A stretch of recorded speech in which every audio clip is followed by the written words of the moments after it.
Hello, Motor Rider World fans. I see we've already got some people joining in a bit early. That's what I like to see. Everybody getting excited to talk about MotoGP, everything MotoGP. We're going to talk about Catalunya, what happened, what I saw, what I heard, the racing that happened, and then anything and everything that is MotoGP. So, good evening, Joe L. Evening, chaps. Ameno Havilar, Nicole Briat. Nicole, always one of our first to join in, already messaged me couple of hours ago telling me how excited she was. Michael McDougall, another one that's always first in line. Ziad Frankisikus. Oh, Ziad, I will practice your name and I will get it right, I promise you. So, yeah, Ziad's got a couple of concerns about KTM that we will definitely talk about.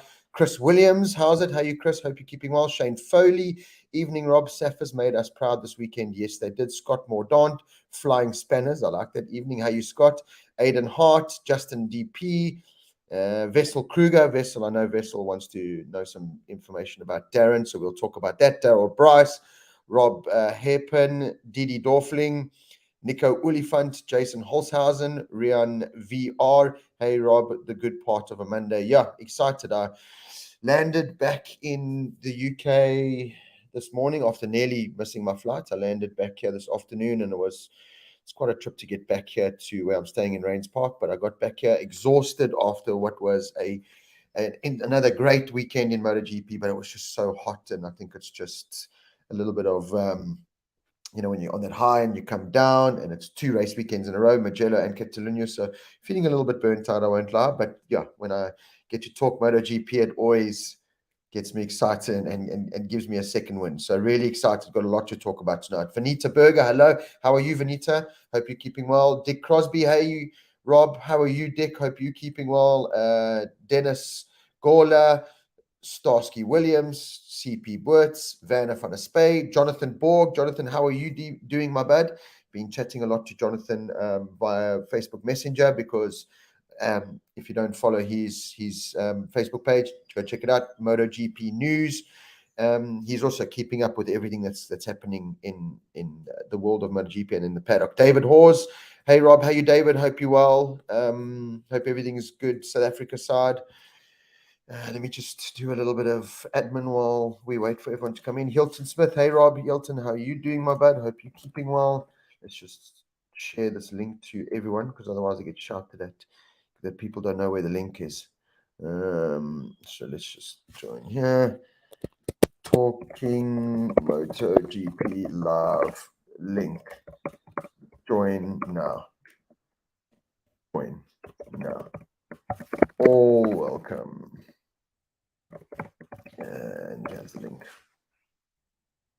And then it's no, that's not the link, is it? Oh no, I've copied and pasted the wrong link. So let's go like that. Sorry, everyone. Let me just do this quickly so it's done, and then we can get on to talking everything. Get those questions going. So do this you're going to hear me quickly talk. so it's done. There, I've got rid of it. Let's get rid of that. Let's post. Not now. Just post the thing, man. It's posting. It's posting. It's posting. It's posted. And then we're going to share it. Share. Oh, share. Share. There we go. So admin is done. As more people have joined us, Anton Smith. It's Denise. It's not Dennis. Sorry, it's Denise. Hi, Rob. It's Denise, and I'm an old lady. Denise, sorry. Thank you so much for joining us. It's great to see that we've got this variety of men, women, old, young, joining to talk MotoGP. Love it. So welcome, Denise. Hope you've got some questions that you want to throw our way, my way, that we can answer. I can answer to the best of my ability. Sorry, I'm still waking up here. Brent Kahneman, Eddie Morph. Hope you're all well. Everyone, thank you so much for tuning in. Let's get straight into some of the questions here. Well, before we get into the questions, let me just wrap up, obviously, a little bit of the track action from the weekend. Fabio Quartararo just destroyed everyone, won by 6 seconds comfortably. I think he still had more in the bag, to be honest. He looked good the whole weekend, fresh off signing his new 2-year deal. a lot of money in his bank account, and the confidence was there. His work ethic's so good. Obviously, being involved with the RNF team and Darren, a lot of the data comes across from what Fabio's doing, to Darren and to all the Yamaha riders, which is very nice. I mean, Darren's getting to pull information from the fastest rider in MotoGP at the moment in terms of championship and consistency and stuff. So it's a real kudos for Darren to be able to pull that information. And yeah, Fabio's work ethic is brilliant. I've said it before. If you look at how many laps he does in practice and the qualifyings and everything compared to other riders, he really does work hard at it. It doesn't just, he is not naturally talented, obviously, but it's not like he's just getting these results because he's just the most talented. He's getting it because of hard work, and he's making that Yamaha work for him.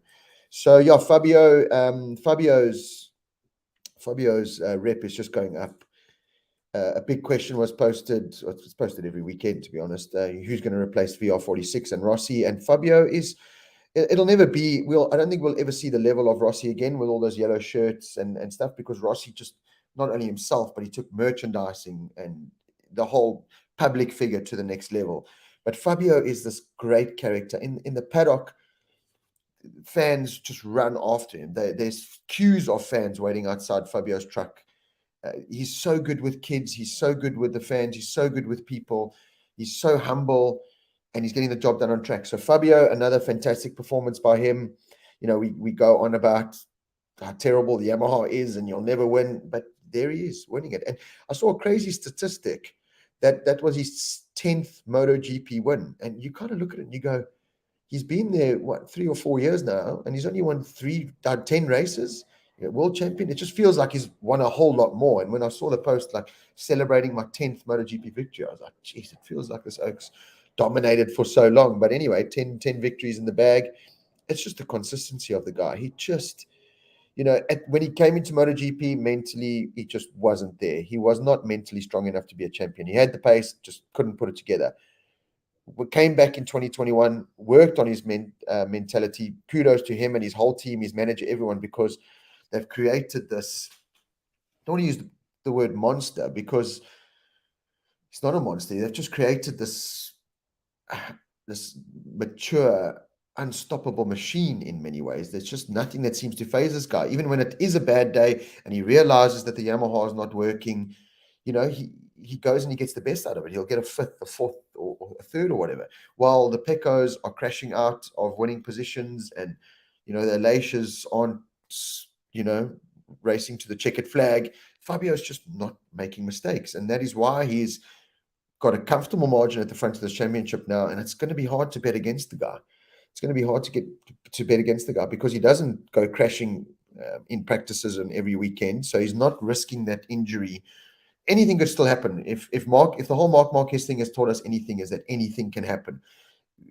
The dominance can come to an end at any point. And I think Fabio and them know that. And that is the risky card that Yamaha are now playing by putting all their eggs in the Fabio basket. It could go the way that it went with Marc Marquez and Honda, that if anything happens to Fabio, Yamaha are destroyed, especially for next year, where they've only got the two bikes with Frankie Morbidelli and Fabio.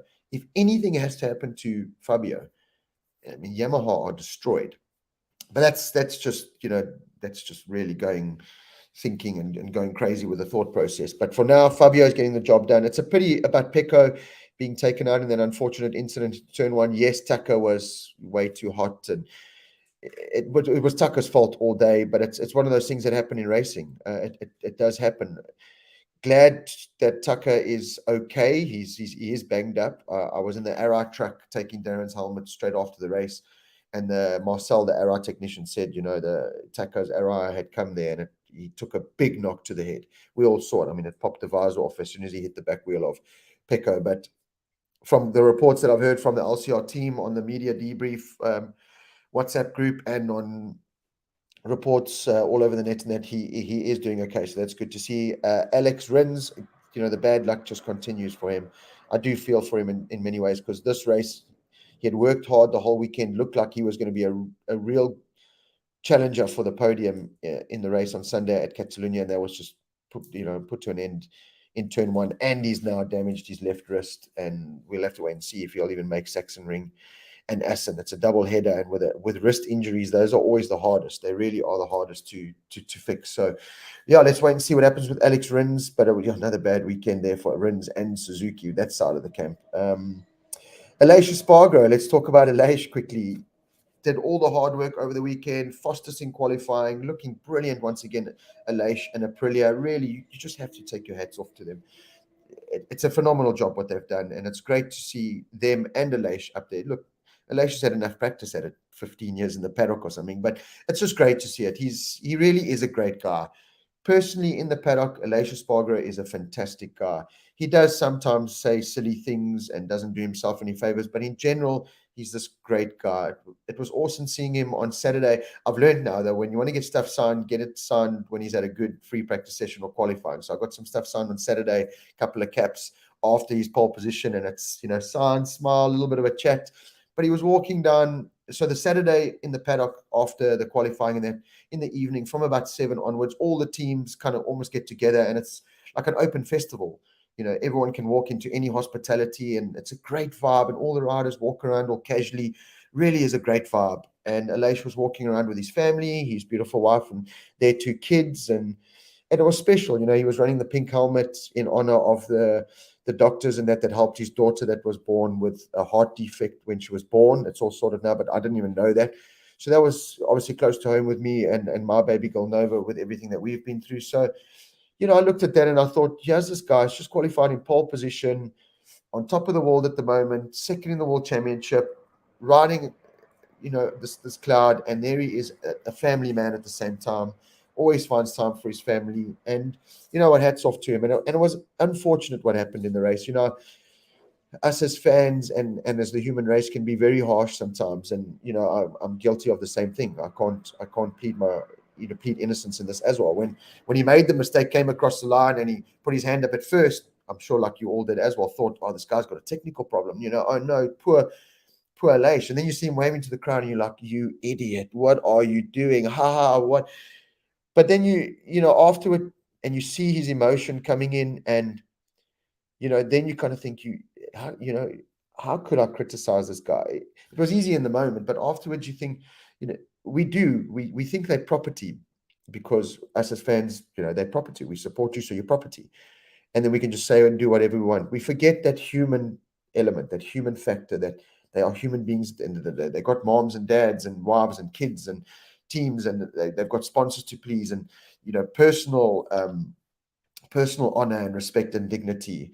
So yeah, I felt really bad. I mean, I didn't celebrate it. At one point, I was kind of like, I hope it is a mechanical, because at that stage, Darren was in 11th and it would have been 10th place. So I was kind of like, please, if mechanical, that's another spot for Darren. Then when I saw it was a mistake, I was also like, oh, what an idiot. You raced to the flag. How could you be so stupid? You don't take into account the emotion. It was his home race. He's finally this championship contender. Everything's going right, and he just, emotion or something got hold of him, and he just made a human error, which we've all done in our lives. We've all made a human error, some more than others. So yeah, I think we need to be less critical of these guys. I know the passion comes into it because we're supporters, and like I said, in a way they're property to us. But we've got to have that more compassionate side. And I've certainly learned more of that compassionate side being in the paddock. And that's why I've lost a lot of respect for a couple of, I don't have to mention the names, but some of those journos that just have no respect for the riders, their teams, their families, everything they've been through with some of the garbage that they write. And you only really get a strong feeling for that being in the paddock and seeing what these riders and the teams and what goes into it all, how much resources and finance and blood, sweat and tears goes into it. You just have a newfound respect. So I felt terrible for Aleix, especially when I watched that emotional video of him afterwards coming in the pits and head in hands, and obviously devastated with himself. I'm sure there were tears there. So yeah, I feel it was a bad mistake. He admitted it, but I hope to see Aleix come back stronger for that. I hope Aleix will really. Well, he seems to be the only title contender now, so we all need to be rooting for Aleix. Otherwise, Fabio's going to run away with this. And imagine the story if Aleix and Aprilia could win it. It would just be another feather in many ways in the cap of MotoGP and Dorna for Aprilia winning a MotoGP, a 35-year-old rider that's been in the championship for 15 years. I mean, it's a love story in many ways. It really is just a fantastic story if it plays out that way. Unfortunately, he did make the mistake that promoted Jorge Martin up into second and Zarco in third, the two Pramac riders. Good to see Martin with a bit of form again. What, 4 DNFs prior to this. And if you look what's happening with Enea Bastianini now, with 2 DNFs in the last 2 races, and it's Martin and Enea's dip in form seems to have coincided with this contract talk of who's going to the factory team and that. So just show MotoGP is this mental game, and these little things affect them. Now all of a sudden you're not going out and you're just riding around. Now you're riding, knowing that Ducati are watching you. I've got to impress Ducati if I want that Ducati contract. I'm not saying it is all to play, but certainly if you look at the timing and how it's all played out, it kind of adds up. And it was good to see Jorge Martin back on the pace. He certainly is a talent. There's no doubt about it. He's a fantastic talent who, myself included, and a lot of other people in the paddock, seems to be the number one contender for that second factory Ducati seat alongside Pecco Bagnaia, ahead of Bastianini, who looks like he's going to go into Pramac in Martin's place there with a factory Ducati contract and bike. So either way, I think it's a win-win for Enea Bastianini. But yeah, it was good to see him there. Zarco, I kind of give him slack saying, he's going to lose his ride and whatever, but there he was on the podium. He's running 4th in the World Championship. He just under the radar quietly gets the job done every weekend without making, too many fireworks and stuff. And it was another podium, like I said, riding there in 4th place in the championship or whatever it is. So, certainly making a case for himself to stay in that seat for next year. His problem is there are a lot of riders now on the market with the Suzuki exit. We'll talk about the rider market after, just go through the race summary quickly. But yeah, they were on the podium. Another great ride came from Joan Mir. He made up 13 spots to finish in 4th. I think that's going overlooked. I think that was a brilliant ride from Joan Mir, who's also had 2 DNFs the last 2 races, something unheard of Joan Mir in his MotoGP career. He is Mr. Consistent. That's how he won his title. But certainly that news of Suzuki going, I've said it more than once, it must have hit the team mentally. It must have hit the riders mentally. And it must be hard to motivate yourself knowing that there's no, you're riding for nothing really in many ways with Suzuki. But Joan Mir pulled it out the bag, and a great ride into 4th place. So it was good to see Joan Mir up there. He's also a fantastic rider, although when I talk about the rider market just now, he certainly was. And in the Gresini Ducati truck on the Saturday night, they get Manuel Pacino, who's the most decorated journalist in MotoGP for the last 30 years, calling his time at the end of this year. But they have him as a guest speaker on the Saturday night to the Gresini guests, and he spoke, and he brought up, that Joan Mir was just looking a bit deflated that weekend, and something's not quite right. But I'll get more into depth with that when we talk about the rider market. And then, of course, let's talk about our 2 South African boys, Brad and Darren. Brad had a really tough weekend up till Sunday race. 2 crashes, one in FP3, then one in FP4 again. Darren was faster than him in FP4. Just wasn't, things just weren't happening for Brad. Him and the team were working so hard, but nothing was just working. They were struggling to find a balance. And qualifying, he just missed out to go into Q1 by 8 thousandths of a second or something. So leading into the race weekend, you always know Brad's going to pull something on Sunday, but you added up the crashes. He banged his left arm a little bit, nothing serious, but you think crashes, the hot temperatures, the KTM not working, and oh God, yeah, we're starting from 15th. But then Brad did the solid thing again, got an okay start, decent start, got himself in the mix, but just didn't have the pace, and had a lonely 8th place race, to be honest, for Brad. But still, 8th place. Another top 10 result from 15th on the grid, 6th in the World Championship. Again, you kind of think, Brad and KTM, what's going on? There they are, 6th in the World Championship, as he did last year. It's the odd little good result, but, just chips away at those top 10s, which has put him 6th in the World Championship. The frustrating part is, from myself, and I'm sure from all you fans, that we just, and from KTM's side, listen, KTM aren't sitting there going, they're not happy with the situation. I can tell you that, because they know Brad is a top 3 rider. Brad is a top 3 rider all day, and he should be competing for those podiums week in and week out. And that's the frustrating part, is that Brad's true potential is not showing. Even Brad himself, he says, I feel like I'm riding brilliantly. I feel good.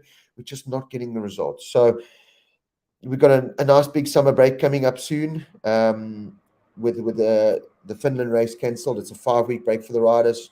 The teams can introduce some new stuff after the mid-season break. So let's hope that KTM can turn that around. But I can tell you now, from the inside of the paddock, they are working effortlessly. Brad just never gives up. Even when he comes in and you can see he's, hanging his head a bit and he's a little bit demotivated, he gives himself 2 minutes and he's back up and he's thinking about a plan and let's go again, let's go again, let's go again, let's go again. He's just nothing. You just can't break that armor that Brad's got. And it's a brilliant quality to have. And that's why he's 6th in the World Championship. That is why he's one of the most respected riders in that championship. And it's why he's going to get it right. And he's going to be a championship contender. As soon as KTM just find that little missing link, like I spoke about, that mechanical grip with the Michelin tires, as soon as they find that something, sorry, it's going to click for Brad and KTM, and we're going to see the true potential there. But brilliant job from Brad. Darren, our Darren, started the weekend off brilliantly. Friday, as he did in Mugello, started off great, and it just improved and improved. Went backwards once or twice, like in qualifying, he went backwards, didn't take advantage of the soft tire as much as the other riders, and didn't really pull off what we and he certainly thought and knew he could pull off in qualifying. We were, the plan was to get a 16th, 17th position grid start, because he gets these great starts and he fights so well at the beginning of the race. Put him for a good mix inside that top 10. Unfortunately, started from 23rd, 24th on the grid. Got caught up a little bit with that incident in turn 1, but then and it's a pity. We're going to talk about it as well. MotoGP direction, whoever directs the races, doing a terrible job. We spoke about it with Rui, my Portuguese mate, a couple of weeks ago. How MotoGP, the directors of MotoGP are just missing so much action. They focus so much on the front that they miss all this great action going on behind. But Darren just left, right, and center was making these moves. He's so confident those first couple of laps. I watched him on the side of the track. It was too hot to watch on the service road in Catalunya. I was tired. I put my feet up in Darren's race truck. He's got a new L-shaped couch in there. Put my feet up. I had this prime spot. I had the whole track to myself, so I was screaming, shouting. I could just be a MotoGP fan and watch it in there. It was just too hot out there. I would have hated life. But earlier on watching him, he's just so confident on that bike. The bike moves and he spins it. He's just so confident at riding this big bike now. And again, we forget that 7 months ago, this guy was riding a Moto3 bike.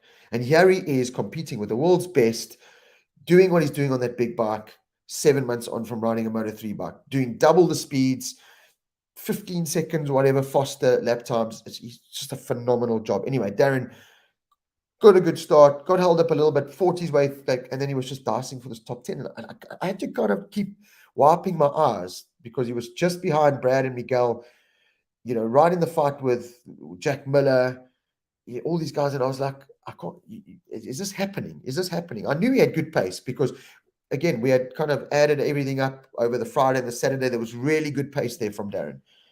And I knew it was going to be a great race. And he just, he stuck at it. He just stuck at it.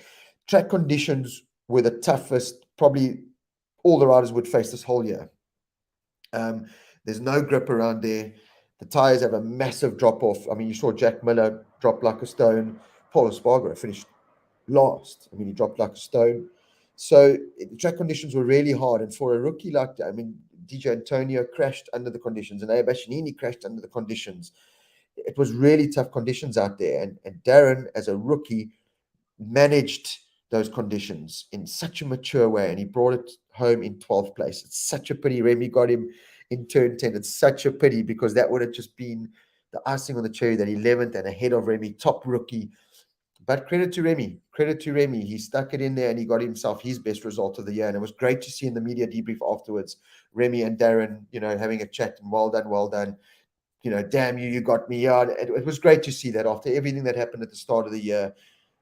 In many ways, Remy is just a misunderstood kid. He really is. He's just a misunderstood kid. He's actually a really nice guy.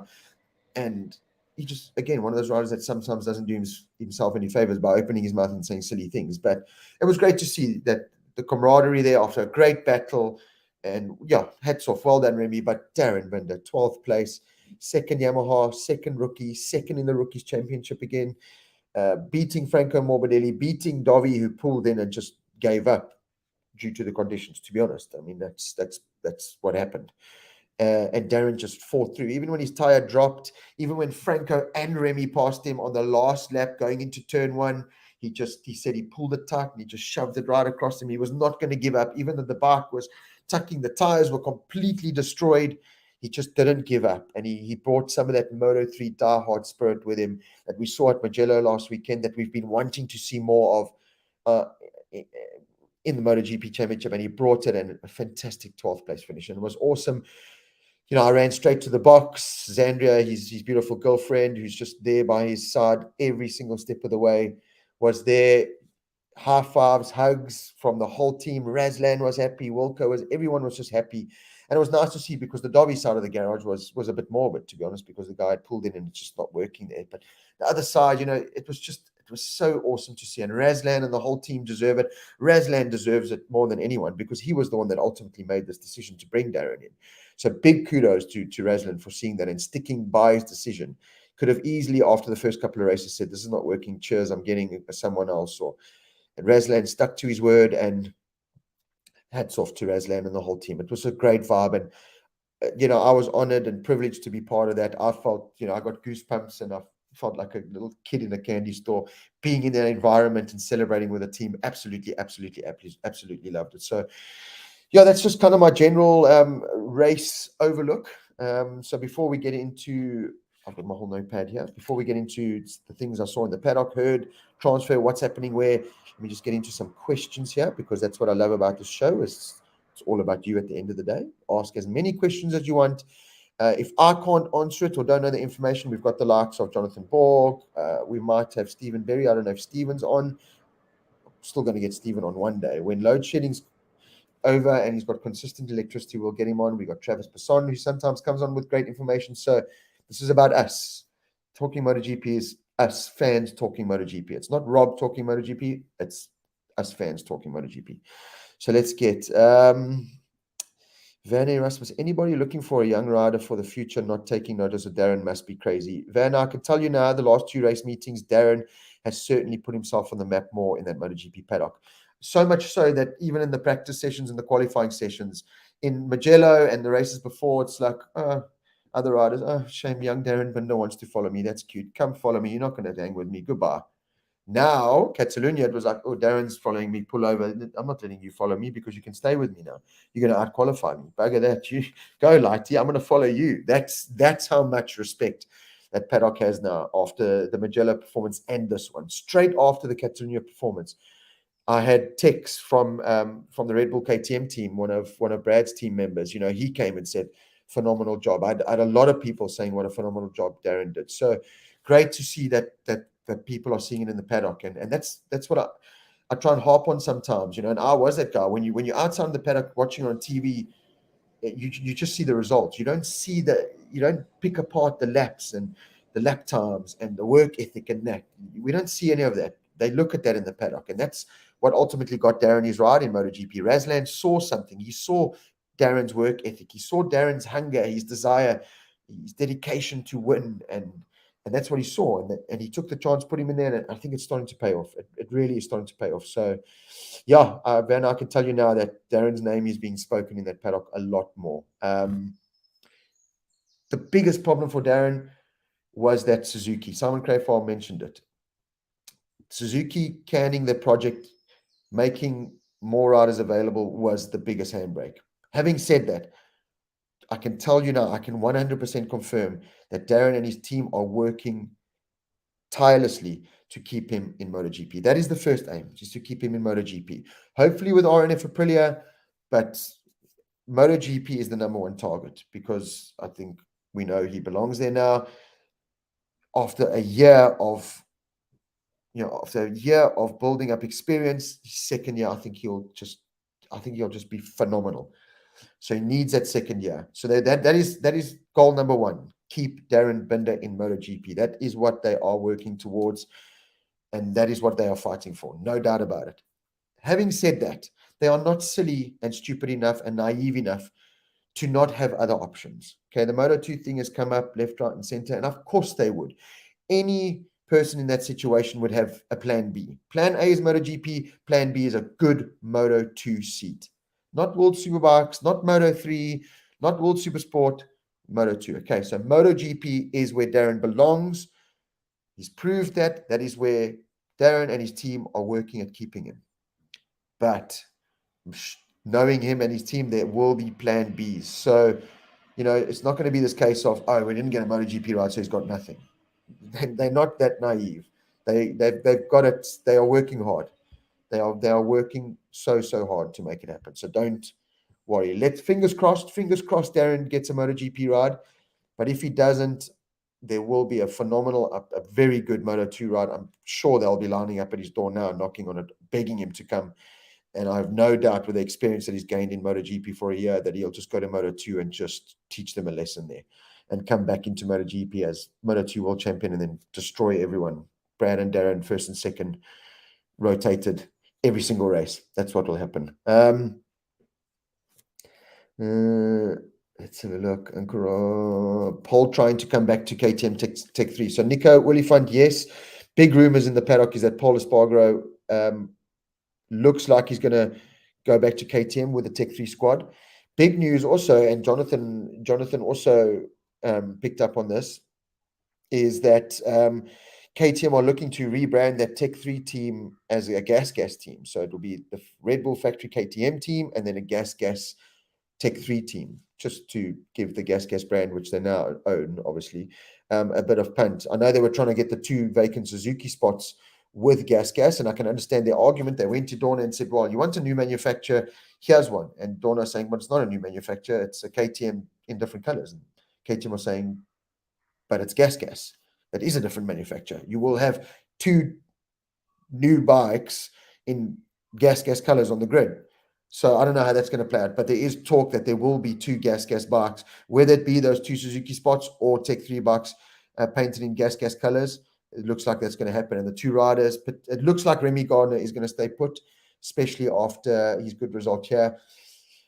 It was just his team, his bad management in a way. Remy's manager, I think, was putting things into his head, and they kind of had a bit of a head bashing with Tech 3, but it looks like they've sorted that out, and Remy will stay there, potentially Paul Espargaro alongside him. One thing I can almost 100% confirm is that Raul Fernandez is definitely out of KTM, out of Tech 3. He's definitely gone from there. Looks pretty certain that he will be one of the 2 riders at the RNF Aprilia team, which is crazy in a way because, I mean, yes, he had a phenomenal year in Moto2 and he is a phenomenal talent. But Darren's beat him week in, week out, just about. Every practice session, just about. So if Raul is up for that spot, why not Darren? You've got to play that card. You got to, well, if he gets to ride, why would you take him over Darren?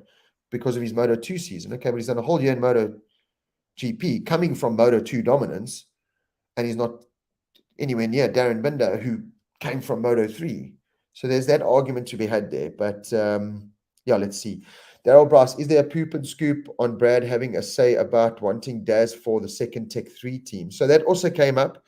Yes, I like you. I love all you people. It's like you do your homework. I love this. Daryl Bryce, yeah, that has come up. I was actually sitting with Darren in his truck when I saw the first little bit of rumor saying Darren could be potentially linked with Tech 3. I don't think so, to be honest. If that was Darren's only option to stay in MotoGP, for sure he would take it.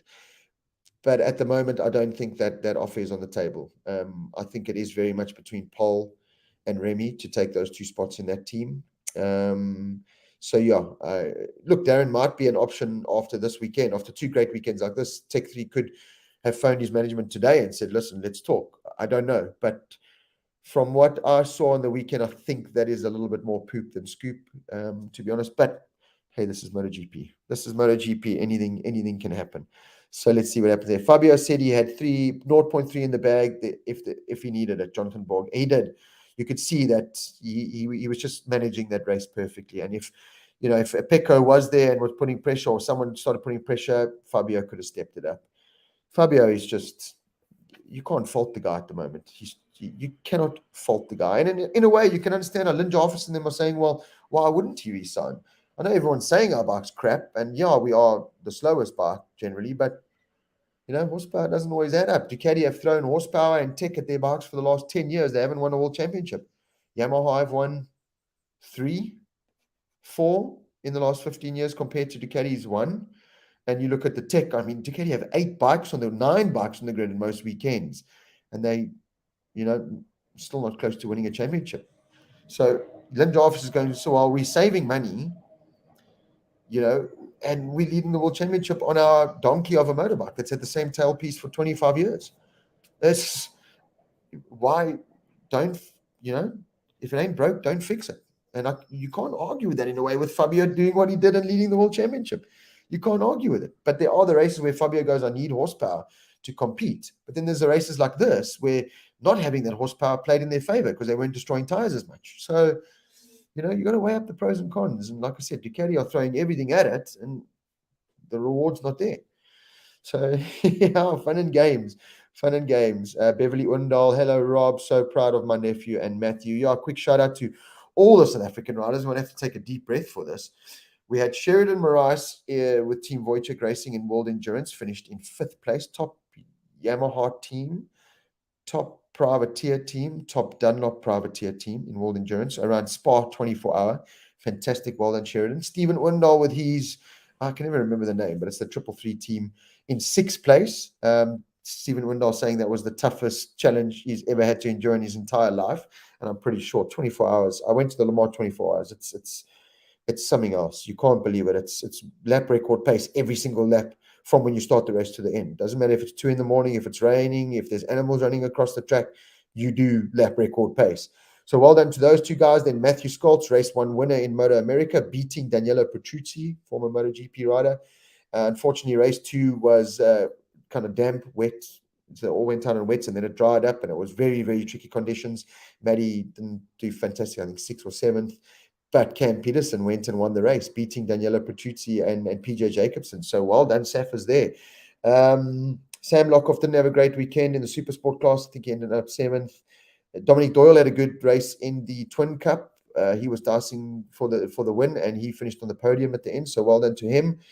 And then, of course, we had Brad and Darren doing a great job. We had Rasman racing over in Valencia, I think it was. He did a fantastic job there as well. I'm not too sure the results, but gained experience, bucket list stuff, experience of a lifetime there for Perron. And hats off him to have the courage to go do that. Respect to him for that. So, yeah, it was a great weekend for South African riders. Great to see them performing so well. Jonathan, Nico Paul will be with Tech 3 next year. Yeah, we've touched upon that. Now, Jonathan knows his stuff, guys. Go if you are looking for another Facebook page to go follow MotoGP News by Jonathan Borg. It's really good stuff, and it's not this clickbait stuff. It's genuine, factual stuff. Andrew Walker, sorry I'm late, Rob. Andrew, go have a shot of something. You will be punished. Go have a shot of something. Werner van der Spey, how did the test go today for Brad and Darren? I actually haven't spoken to them. I did read Darren's debrief, and he said they tried a couple of things. He did suffer a small crash, which kind of dented his day a bit, but they did try 1 or 2 things. I saw his lap time was a 40.7. I think he finished 1.4 seconds off the pace. So, yeah, good day, more saddle time. I know they were exhausted. I went out for supper with Brad, Darren, Court, Zan, Bianca, Court's friend who's here, Jack Miller, and his new fiance, Jack's right-hand man, best mate, and Marshall Schrott, the Moto2 rider. And yeah, the guys were saying they were exhausted and now they had to go do 100 million laps in testing on Monday. So it was going to be a tough day. I'm sure they are absolutely fraught by now. But I know Brad had a lot of things to try. I know they moved the pivot point on the frame on the KTM to try and give them more adjustment on the frame to try and find a balance with the overall distribution, weight distribution and center of gravity and where the flex is and everything. I haven't read Brad's debrief just yet. He wasn't too high up in the timesheets when I saw, but just certainly more data gained, more experience for Darren in all types of conditions, new tires, old tires, new tech, whatever. So yeah, I think it was a good productive day, let's just say, but going to go off now and have a good week and a half break.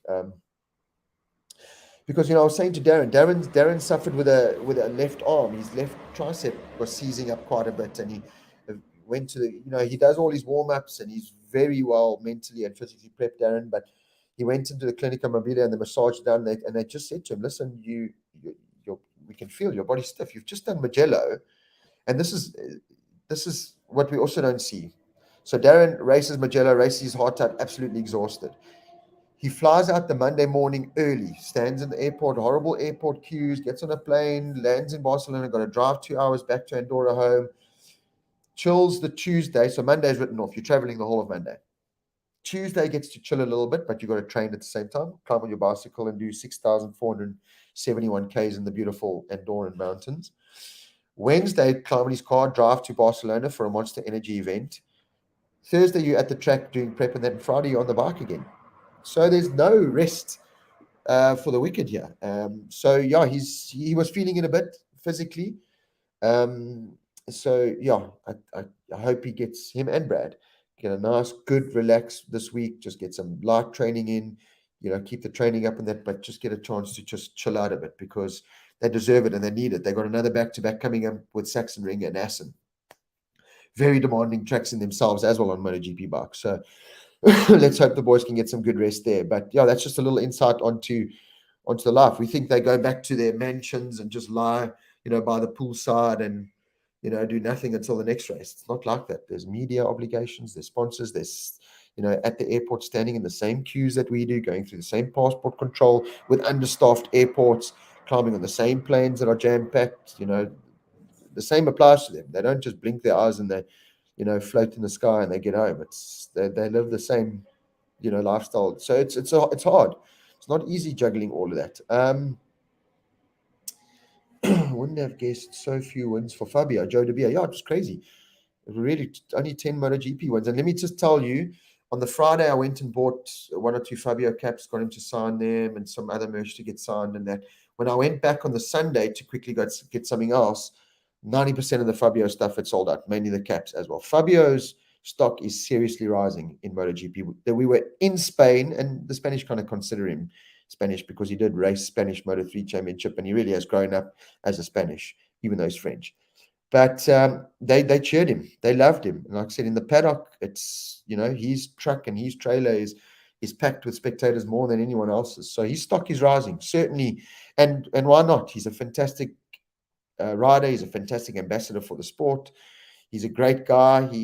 Phenomenal. Seeing him in the paddock, there's not one situation where I look at him and go, he's being an idiot. He's just so professional and so good with everything he does. So deserves it, that young man, because he's put a lot of hard work in. Peter Van Roy, does Darren's engineer get full disclosure of all Fabio's data? Yeah, Peter, pretty much. Like I said, when I have sat there, sorting helmet and listening in, they'll go through the data and they'll say, this is what Fabio's doing, this is what Fabio's not doing. That's available. That's available for Darren to look at. And generally, of course, they do. Darren does pull a lot of info. Darren sits and watches a lot of videos of all the riders, but also focuses on the onboards of Fabio, where he's changing gears, what lines he's taking. So, there's so much that goes on behind the scenes. They don't just climb on their bikes and ride it. Darren gets off the bike, he sits through all the sheets. The team sit through all the sheet. Brad does the same. They analyze everything they have at their disposal to analyze. They analyze. It's from video to data to lap time sheets to sectors to speeds to what they had for breakfast, what they're having for supper, what time they went to the toilet. Okay, that's been a bit extravagant, but they really do go into detail with everything. So, it's an open book there with Yamaha. That's one thing I have to say. Lofty Petrus, hey Rob, hey you Lofty, hope you're doing well. Warren Roberts, hey you. Ace of Spades, clashing with TT now, got to make decisions, but Hickman way too strong for them all anyway. 12 seconds. Yeah, the TT's, I was watching it here before I came on live as well. Sorry, Ace of Spades, but you can watch it in the background. That's the nice thing about being in the UK now. It's you've got the TT at your exposure, just like on a normal channel. You just turn the TV on and there's the TT live. Awesome. So Ace of Spades keeping us up to date there with what's happening in the TT. It looks like Peter Hickman is running away with it. Most probably RNF have no access to the official Yamaha team bike, but not like Yamaha.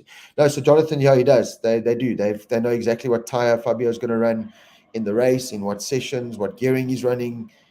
I don't know if they have full disclosure down to every little click, but certainly there is a lot of information that comes from Fabio's side down to Darren and that. So yeah, they are pretty open book when it comes to that.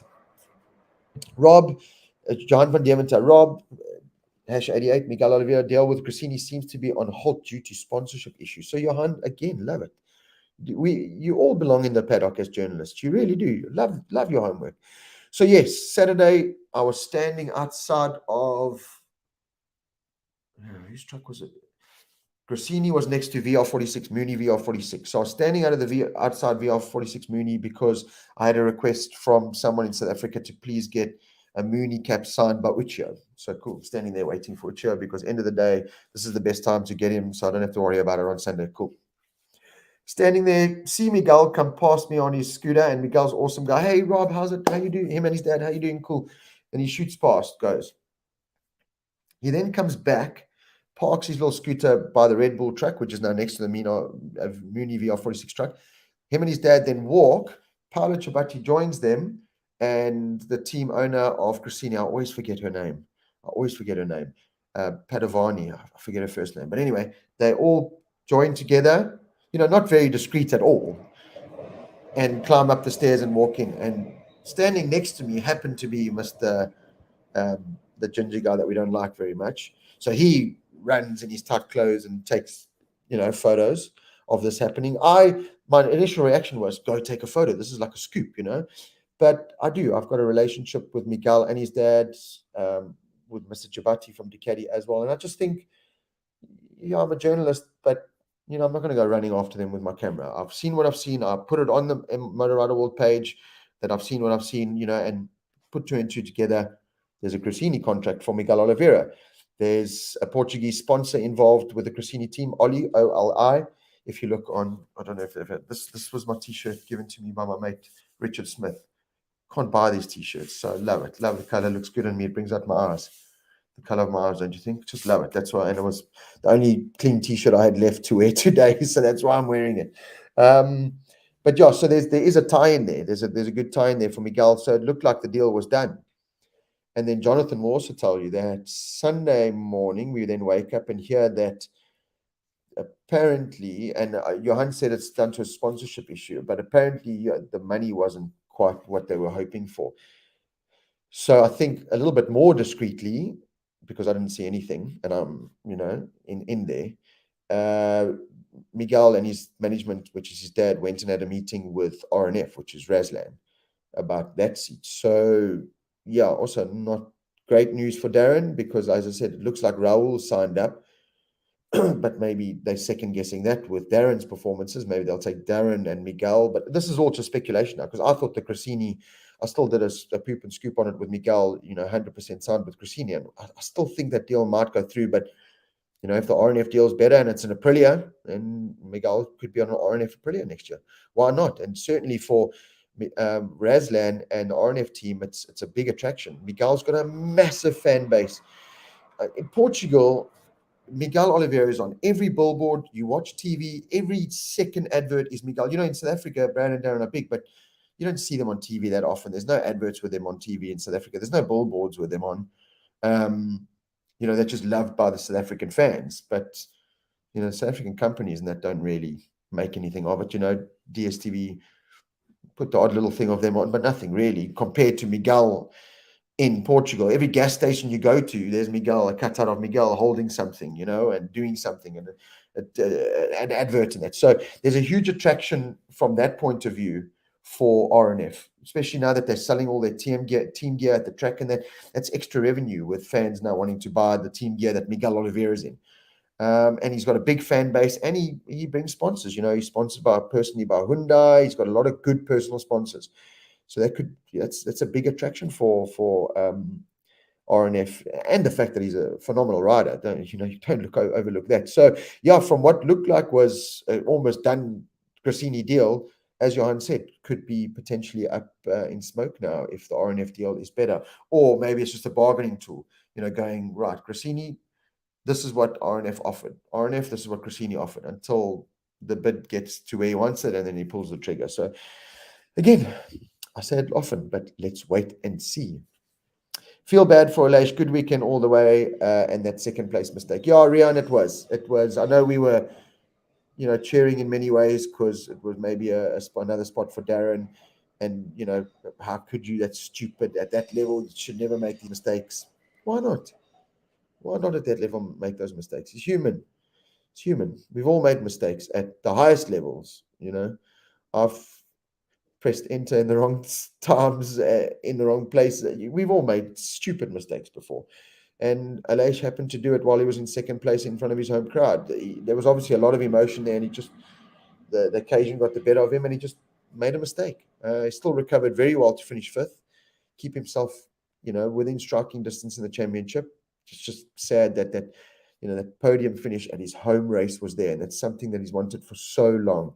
Sure, he'll get a crack at it again next year, but I feel for him. I watched that afterwards, and I went, Rob, you bastard!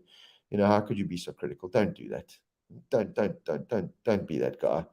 They're all out there putting their lives on the line and riding as fast as they can. They've all got emotion. They've all got families. There's all a bigger picture there. Let's cut them some slack sometimes.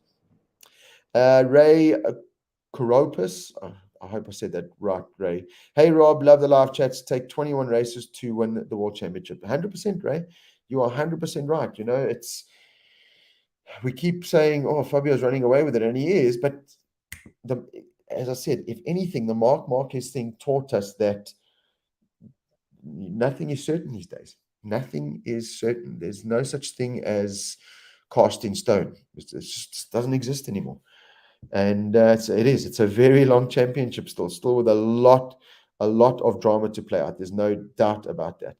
Rian, 12th place for Darren, best dry race this season. Just would like to see more of him in action. So, let's touch upon that. So, watching a little bit from the side of the track and watching the time sheets, and I sat in his truck and watched a bit, and then I ran outside and watched at the nearest corner, and there was this great battle. There was this great group: Darren, Jack Miller, Paul Espargaro, Remy Gardner, Franco Morbidelli, Raul Fernandez was in there for a bit.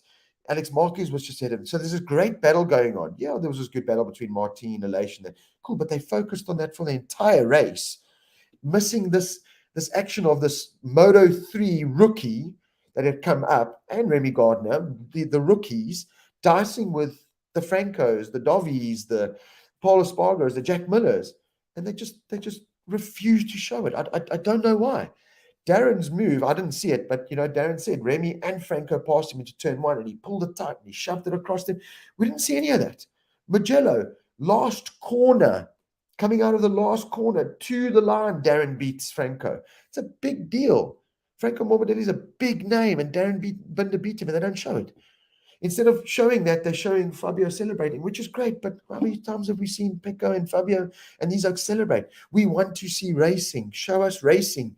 So the direction is it's sadly missing something. They need to rethink it like instantly, immediately, because they are missing brilliant racing happening a little bit further back. And it was for good positions. It was for 11th spot. Alex was in 10th, just ahead of him, but that was a 5-rider battle for 11th spot. Focus on it. And you got Darren Binder getting all kinds of out of shape and throwing it on the inside of Remy, and bringing a bit of Moto3 into MotoGP, and none of us saw it because you want to be lazy and just follow your established guys at the front. It is upsetting. It boils my blood a little bit, but that's how it is. Hopefully it will change. Hopefully we'll see it change a little bit more, but I don't know. Let's wait and see. Alroyd Coast, how's it, Rob? Hey, Alroyd, thank you for joining us. Dude, well done. Donovan Rogers, dude, well done. You know what it is. Donovan Rogers, you know what it is. Elaborate, Donovan, elaborate. Jonathan, although I think it will work against Aleix even psychologically, is the run for the championship, and it was a huge mistake at the level. It was the first mistake of this year. Let it be. Yeah, it is. It wasn't just a mistake that he didn't get on the podium at his home race. He did. He lost valuable points to Fabio. He damaged limitations by finishing in second. Fabio would have got 5 points on him. Now Fabio's got 10, 11 or whatever it is. So a lot of factors to play in there. And yeah, I feel sorry, but I think Aleix will bounce back. I wonder who sent Aleix a caramella bear to say sorry. Let's see. Okay, I see Donovan Rogers is having his own conversation there. That's what's going on there. Ian Jefferson, bit late, but how's it, Uncle Rob? Hey, Ian, hope you're recovering well after everything there, my bud. Got some nice goodies coming back to South Africa for our auction. That's going to be very interesting for all of you in South Africa. And I've still got a couple of items here in the UK with me. So keep a lookout tomorrow night. The next auction item goes up on our Facebook page. Vickers Alberts, the problem is BB is a top 3 rider in the championship, and even though 6 is good, he's better than that. 100% agree with you, Vickers. Couldn't have said it any better. He is. It's brilliant, and it's fantastic that he's finishing top 10 in races from 15th and 16th on the grid, and he's 6th in the championship. It's fantastic, but the underlying issue is that he's a top 3 rider all day. He's a championship contender all day long. That's the frustrating part. Hendrik van der Merwe, we need to get someone who can change the words of the song Sunday Girl for our Sappho boys. I like that. Like that. Ray Hendy, nice haircut, Darren. Yeah, Darren's got a slightly shorter haircut. Warren Roberts, he's going to get it right. 3rd year at KTM, has taken Aleix 5 years at Aprilia, and they are clicking. And that's what I say. Does Brad sit and play that loyalty game, and it just one day clicks, and then we kind of all forget about the bad days and go, you see, it was the right decision to stay with KTM. Look at him now. You can't stop him. I think next year will be a big year for Brad, because if he sees Miguel move to an RNF Aprilia or a Gresini Ducati, and Oliveira performs more consistently week in, week out, and puts on like a good challenge for a top 5 in the championship or top 3 in the championship, and picks up more podiums and more race wins, and Brad and KTM are still this qualifying bad and fighting, and that might play into Brad's mind, and he might look at that and go, that's the proof is in the pudding, as they say, and the pudding doesn't get any sweeter than that. That's like the perfect illustration to highlight the situation. So I think it's going to be a very big year next year to see how that plays out, and it might highlight where KTM is with their package. If Miguel hops on a Ducati or Aprilia and just is consistently running at the front, it's going to be a very interesting exercise. There's no doubt about that. Rob, what happened with KTM since Qatar? Then Brad was second, Tess Kotzer. So I don't know. Well, I do know. I think part of it is that a lot of the other teams and riders got better. Brad just hit the ground running, was fully prepped and got going. I think the other teams, the Ducati, the new 2022 Ducatis got better, which has made them faster. The Marini, Pecco, Zarco, Martin, that's already 4 factory Ducatis that, now Brad's got to fight with. And then Anaya is, just doing brilliantly on the old package. Fabio Di Gianantonio is getting better. Yeah, I just think everyone stepped it up. I think, Brad caught them all napping at that first race of the year. And everyone's just been able to improve, whereas KTM haven't. Not Brad. KTM haven't been able to improve the package from that. So I think that's pretty much what's happened. It's just that, the other teams have been able to progress a bit more with the Michelin tires. They've been able to develop a little bit more around the Michelin tires, where the KTM just haven't been able to make the next step. I keep saying that, the next step. And I think that's all KTM are missing, is that next step. It's, we're talking a couple of tenths here and there at the end of the day. Okay, this race was a bit different. Fabio took it to a whole new level. I think Brad finished 15 seconds behind or whatever, and Darren was over 20 or 30 seconds behind. So it was a spread out race compared to Mugello, for instance. So yeah, I think it's just the other bikes just got better. I'm not talking riders. I think the bikes just got better. Hilton Smith, where was Simon Crayford this weekend? Missed him sticking up for the Binder. So I'm not sure. I know he wasn't there. I know a couple of people have been, suffered with this kind of 7,000th wave of COVID, whatever it's called now. So it might have been that. I have no confirmation. I actually don't know, but if I kind of look at the situation, that's all I could think, is that maybe he was just sick or a family issue or something. But yeah, it did certainly miss him. And while I was watching in the box, I was listening to the BT Sports commentary with Neil Hodgson, And it was so interesting. Miguel was on Brad, and kind of tried to move on the inside in turn one, got it right the one lap, but Brad fought back. And then Miguel kind of lined up the move once or twice, and then Miguel passed Brad on the brakes into turn one and then ran wide. And I loved Neil Hodgson's comment. He was like, there's Miguel. So he's lined it up for the last 3 laps, doing his homework, doing the perfect job, tries to make the pass and runs wide and can't make it stick.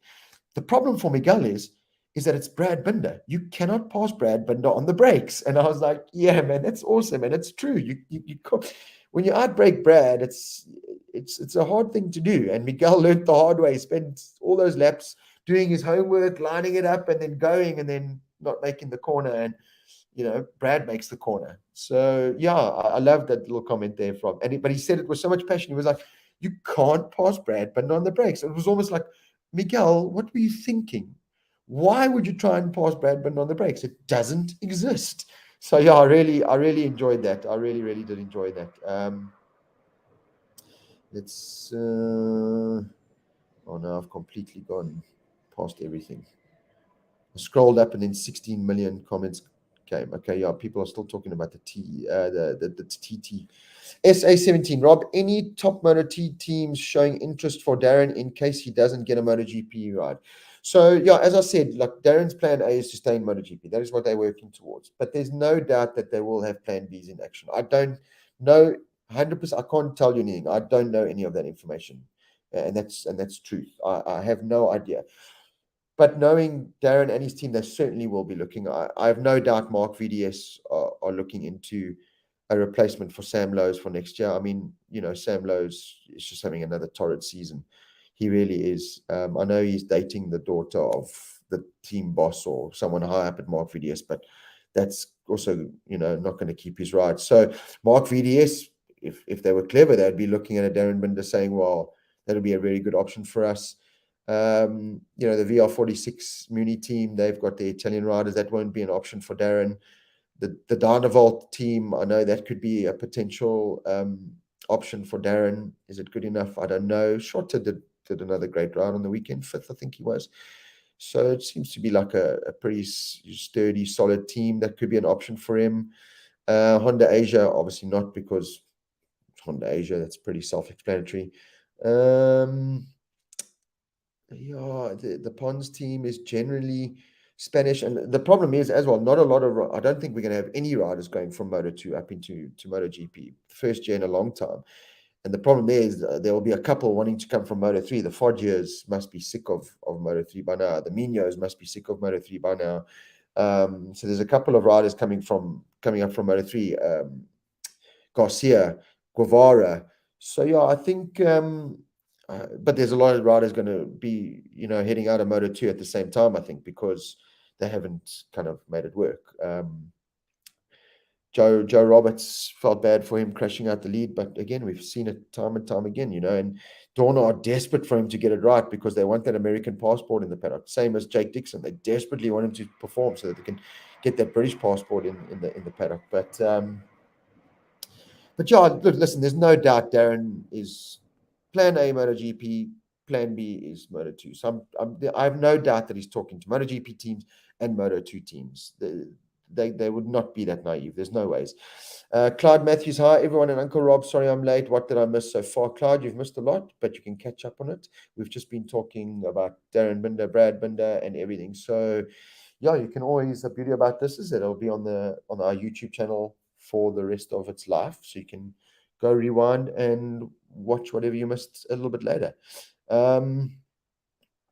Why is Ducati allowed so many bikes but not KTM? Craig, this is the big argument. This is what Pitbara and KTM said. So we want to bring Gas in for these other 2 spots, which, okay, it's not another manufacturer because it's KTM, but it is because it's Gas. There will be 2 different looking motorbikes on the grid next year. And Dorna's saying, no. And they're saying, well, but why is there 8 Ducatis on the grid? 9 in the last 2 races. How does that happen? And now we want 2 more bikes. How does that happen?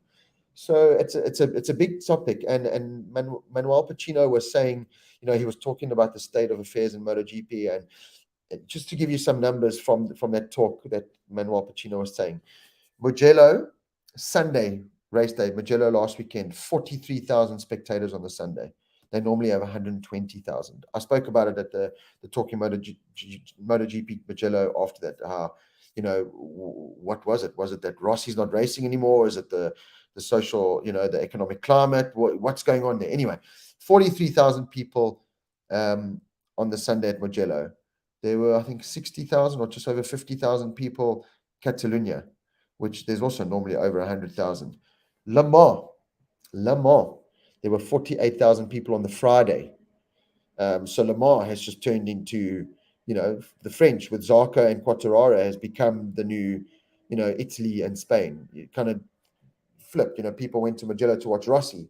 Now people are going to Le Mans to watch Fabio. That's what's happening. And he was saying his mate owns one of the merchandise stands that sells merchandise at the track. So you pay quite a premium to have that stand there. But on the Friday at Le Mans, he sold 36,000 euro worth of merch.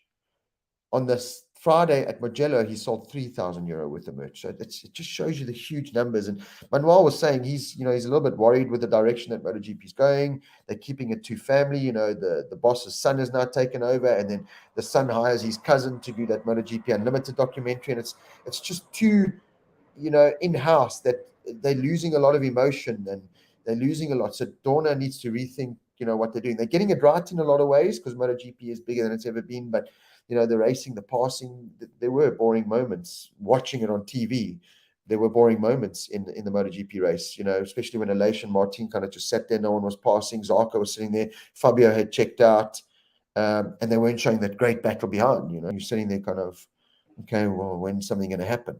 It all kicked off in the end with, Aleix's mistake, Remy passing Darren, which we didn't see, but there were things that happened at the end that made it exciting, but there were points where it was boring as hell. And he made another point, it's MotoGP is missing the rivalry. They're missing the Rossi versus Marquez, the Rossi versus Lorenzo, the Rossi versus Shibano, the Duan versus Crivier. They're missing that, that passion, that Rossi punching Biaggi, and then they go into a press conference and Biaggi's bleeding and he says, "Oh no, B stung me." And they're missing those riders pushing each other and elbowing Casey Stoner and Rossi at Laguna Seca. The key word in all of that, though, is Rossi. Rossi was involved in all of that. So there almost seems to be too much respect between the riders these days. It really does. And I think it's also down to the fear that Dorna have put into them. If I go do a hard pass, I could be potentially starting at the back of the grid or getting a long lap penalty. So now they just calculate, oh no, I can't risk a hard move. And if you do, look at Darren Binder. If you crash by mistake under a yellow flag, that you hit something on the track, you get a long lap penalty. There's so many procedures and rules in place now that the riders are like tiptoeing in many ways. Like, I want to pass him, but it might be a hard move and I might run him wide and I might hit him. That means I'm going to get a penalty and, okay, well, let me rather not do it. That's what's happening. And I still said to, Manuel Pacino, I still said, is it also the team scripting their riders so much? The riders don't say anything bad about Michelin. Don't say anything bad about the bike, suit and tie. This is, so sometimes when you ask them a question, they look at their PR guy before they answer you because, what can I and can't I say? So it's all become a little bit too scripted. We need that emotion back. We need the Rossi saying if and, this and Jack Miller saying if. We need a bit more of the natural back. We need a bit more of the everyday human emotion in it with rivalries. Bugger you, man, you passed me like the Remy and Darren thing at the beginning of the year was a bit silly, but it was at least a talking point. It was at least something for us to go, "Oh, Remy, you bastard," and Australians to say, "Oh, Darren, you bastard." It was a rivalry. There was a rivalry built up. It's kind of faded away now because Dorna have gone, no, listen, quiet down now, children, play nicely. And they shouldn't be doing that. They shouldn't be dampening the racing with us, don't pass. And if you touch the other rider, that's it. You get a long lap penalty. It's racing. It's motorcycle racing. Let the kids go play. Let the guys go race. Let them express themselves.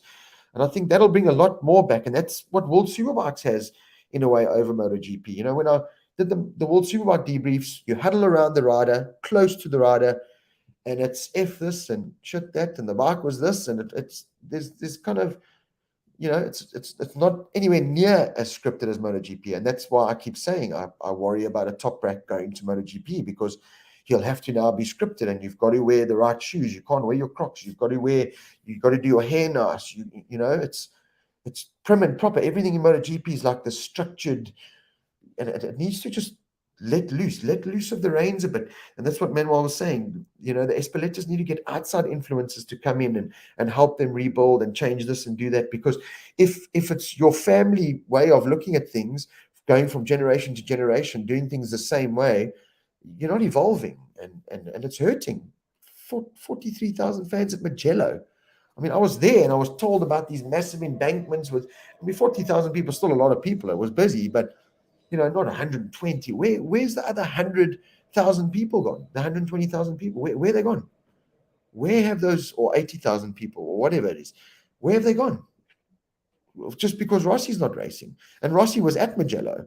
Yeah, he wasn't racing, but the last couple of years he wasn't really. He was there, but he wasn't there because he was 10th, 11th, or wherever he was. But Rossi was there the weekend, retiring his number, and he retired it in front of a grandstand of a couple of thousand people, which I thought was the Rossi number retirement thing. I think was a bit petty, if I'm speaking honestly. It's Rossi, it's Mugello. Cordon it off on the start finish line and let the spectators onto the track. Let them do the old days of celebrating where they're all. After the race in Mugello, myself and Clint Portkita were walking the service roads, and all the spectators had run to the gates that normally get through to come onto the start-finish line, and hang out there on the podium and celebrate. And they don't let it happen anymore.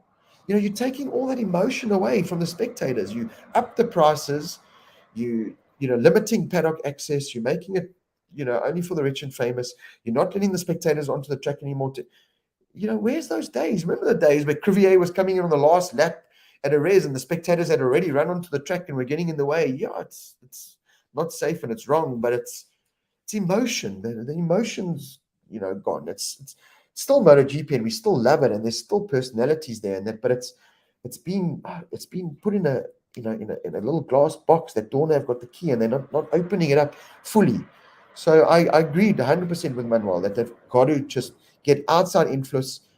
Even if I look at some of the reporting, we've read the same reports from the same journalists for how long? It's the same stuff that we read week in, week out. And, I'm trying to get myself into the paddock, and it's not an easy process. It really isn't, because they very much do like the established journos, and, you've got to really prove yourself. And I might not be proving myself in many ways by doing some of these things and saying the things I say. And Manuel's very unscripted. I loved it. He was so unscripted. And he said, if Dorna were listening now, they'll probably take my permanent pass away, but I don't care. I'm retiring at the end of the year anyway. So, I'm like tippy-toeing in many ways because I'm trying to get in there. But at the same time, you want to report with passion and from a fanboy point of view. A couple of guys, I look at them and are you fans or are you just doing a job? It's hard for me to juggle the fanboy and the helping Darren and being involved with Darren and Brad and being a journalist. It is hard. And in the paddock, they don't actually really like it, because when I'm standing in the RNF, pit thing, looking at the bike and taking photos, they're like, well, are you taking photos for to help Darren for his social media and for him, or are you taking it for your magazine and your Facebook page? Because if you are, then you're not allowed. So which Rob's in here now? And you're like, no, I'm the Rob Darren helper fanboy supporter is here now, not the journey. So it's hard to juggle that. But at the same time, I want to, the same with the Oliveira incident. Wanted to go take this picture, which would have been scoop of, Oliveira walking to the Cressini truck. But then I'm like, well, would Miguel and his dad and Paolo Giabatti and them appreciate that, having done so much for me and that. So it's a hard one to juggle, but at the same time, I do want to be open and honest, and I want to report what I see and what I hear as honestly as I possibly can. So, and it's emotion coming into it. And, I've always been one that, I don't hide my emotion. I put it all out there. I'm a fanboy just like you guys that has access, very luckily has access, although it's been a 25-year working process. I know it looks on Facebook and the pictures that I'm just traveling and I'm at MotoGP and lucky Rob, and I am extremely lucky. But it's taken me 25 years to do that. And I've spent a lot of money doing it. And I don't have my family with me at the moment. And I'm sharing the fold-up couch with my mom. And I'm, sharing rooms with guys at the racetrack. And I'm catching lift clubs. And I'm hustling to get there. So it's not as, glamorous as it all looks. But at the end of the day, I'm there. And that's where I want to be. And I'm getting to help Darren and be part of his MotoGP journey. And being part of his result this weekend was just glorious. It was like awesome that I was a part of it. Yes, it's just taking his helmet and getting his leathers and the odd little, chat and whatever here and there. But it's something towards it, and I'm proud of that fact. As I spit on my screen with all my passion, I'm proud of that, and it's hard for me to be this firm, tough guy journalist that you know doesn't get all sparkly eyed when I see Quattararo and want to ask him for a picture and an autograph. Why not? The man is phenomenal. I'm a fanboy. I can get him to sign stuff and I can talk about him later. But I talk about him with passion and with honesty. Not like these other guys that want to just make a story and write the biggest load of rubbish ever just so they can get clickbait. It's not about that for me. It's about the passion, and I'm a huge fanboy. And every now and then you do have to report on the hard stuff that you don't want to report on, but that's part of the job. So yeah, it's hard juggling all of that. It really is. Menno Havilah, who was the call on Daz regarding his stay at RNF, Razlan or Aprilia? Who has the call on Daz regarding his stay at RNF? Oh, Razlan or it will be. That's the tough one, Menno. That's a very good question, and it's a tough one because Razlan will obviously have a big say. It's his team. He's got to pay the salary at the end of the day. But like I was saying with Miguel, he's got to add up what value. Yes, the performances on track mean a lot, but what value does the rider bring? And this is why I look at Darren, and Darren's stock is also rising.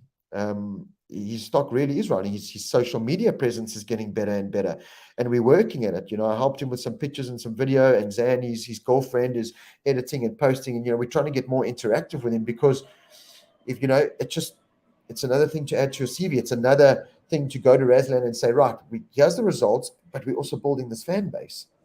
And that to a team owner, they want to see that. They don't want to hire, a rider that no one likes, but you're fast. Okay, that's nice, but we need added value. I said with Miguel, he comes with that added value that half of Portugal, 90% of Portugal is going to go buy RNF Aprilia tops if they sign Miguel because they want to be part of Miguel.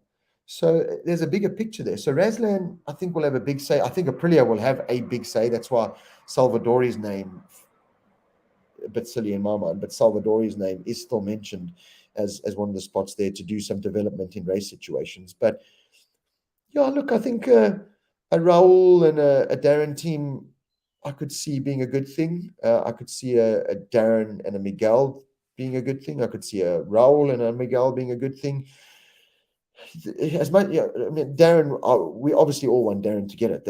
I want Darren to get it. There's no doubt about it. But Miguel's a race winner. He's got a case. Raul, what he did in Moto2's got a case. Alex Rins has got a case. Ron Mears got a case. So yeah, they've all got something to bring to the table. Stephen Berry, Maddie with 8 in race 2. Thanks for that, Stephen Berry. You should have messaged me. I'm waiting for you to message me every Monday to say, Rob, I've got electricity. Can I join? So come now. Tell me so we can get your knowledge on the show. X-Moto2. Rob, how do you think Darren will get on riding a V4 to an inline 4? Rob Harpen. It's a tough one to say, Rob, because obviously Darren hasn't got a lot of MotoGP experience. He only knows this Yamaha.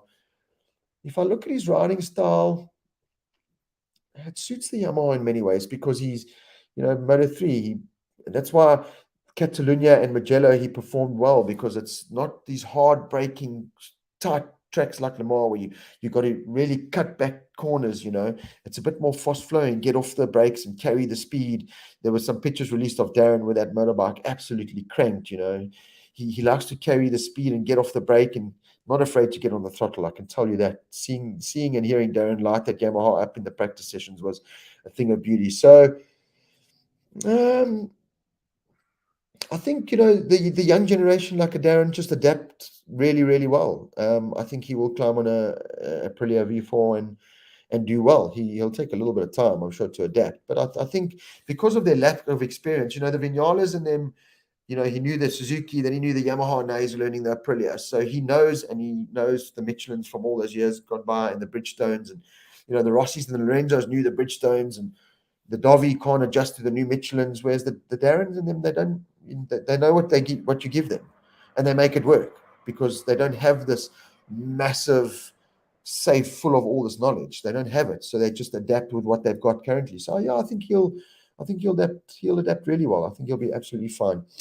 Peter Garmany, are Jack and the Binders good Chinas? Yes, they are. They live in Andorra, very close to each other. Like I said, I went to supper with them all last night. Get on really, really well. Jack's a funny, great guy. Like I said, I didn't have like a full-on one-on-one conversation, but just listening to the chat, it's just he really is an absolutely cool dude.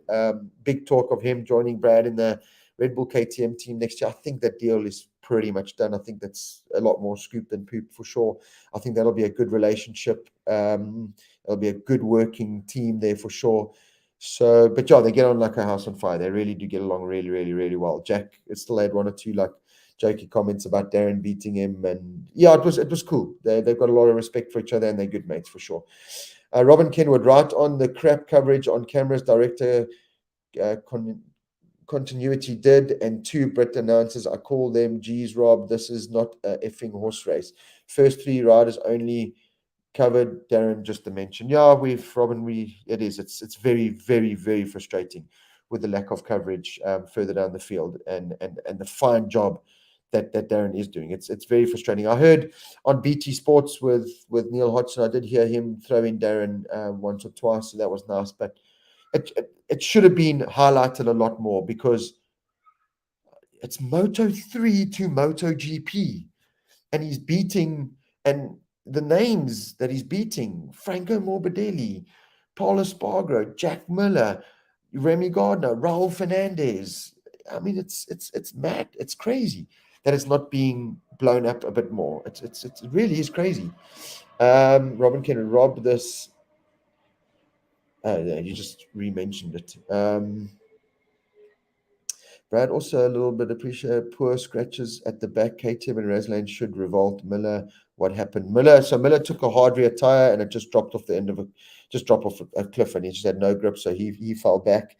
That's what happened to Jack, unfortunately. Gambled with the hard rear tire, and it just didn't work. So it worked out. Nadia Padovani, thank you, Peter Garmany. Nadia Padovani, that is the owner of Grassini. Thank you so much, Peter. I can never remember that. And she's a wonderful woman. Speaks very little English, but a great, great woman. And hats off to her, because sadly, when Fausto passed away, she could have easily just, I'm taking the money and I'm going to go retire in a beach house somewhere. And she never. She took over the team, and she's running it brilliantly. So really, really massive respect to Nadia and that whole Grassini team. There really is a great setup there.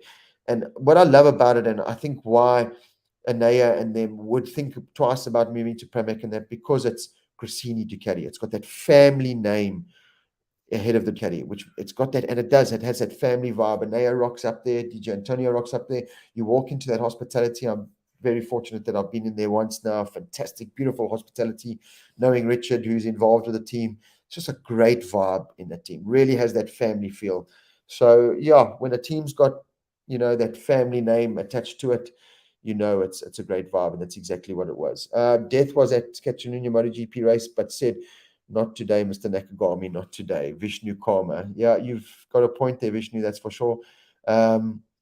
Check Messenger. I sent you the picture of Miguel and Dad and Chabati entering the Grassini garage. Yeah, so like I said, that was the ginger guy that was next to me that ran and took a photo and got that in. So yeah, he was the one that got that in there. Have you heard how the Moto PG guys dislike Pity Patterson? If you had to knock him out, sounds like you would be a big hero in the paddock. Yeah, Gareth, I know I don't know how he's even in the paddock, to be honest. Not a lot of people get along with him, but he's there, buys his pass every year, and yeah, he's there. Sadly, it's a petrol station. You've been in the UK too long. What's up, Aidan Hart? It's a petrol station. You've been in the UK too long. What's a petrol station? Aidan, tell me what. Sorry, I'm losing track here. Daryl Bryce. So if Miguel Oliveira goes to RNF, he is going to get dawned by the Binder brother. Yeah, he is. Let's hope so, Daryl. Grant Johnson, how's it, Rob? Grant, how's it? Thank you for joining us very late, but still an hour and 20 minutes in.